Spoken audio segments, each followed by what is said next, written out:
দুঃশাসন শুরু করলে আবার লড়াই শুরু করবো। দেশের মানুষকে তো আর অরক্ষিত রাখা যায় না। মির্জা আব্বাস ভাই, আমি সোজাই আছি, কিন্তু আপনারা একেবারে ফ্ল্যাট করে দিব, একেবারে হুতায় দিব, উঠবার পারবেন না। এই বুড়া বয়সে আপনি কল্পনা করতে পারতেছেন না আপনার আমি কোন দিক দিয়ে ধরবো। মির্জা কথা আমি কইছি, কোন কথাটা মিছা কইছি কইবেন?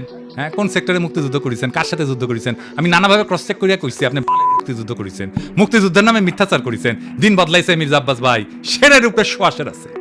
শোনেন মির্জা আব্বাস ভাই, মানুষের তিনটা জিনিস ডরায়, এই ডর দেখায় মানুষের শাসন করছেন এতদিন।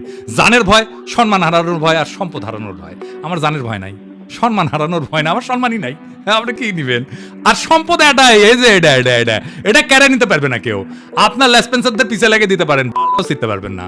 বাংলাদেশের পলিটিশিয়ানরা দুধে দেওয়া তুলসী পাতা না, সব বিগ শটের আমল নামা বাইর করবো টাই না। এইভাবেই এই দুর্নীতি আর দুর্বৃত্তায়নের খাজে খাজে বাংলাদেশের রাজনীতি আজকাল এক অলিক নাট্যশালায় পরিণত হয়েছে, যেখানে দাবি দেওয়া আর আচরণ দুইটা ভিন্ন গ্রহে বাস করে।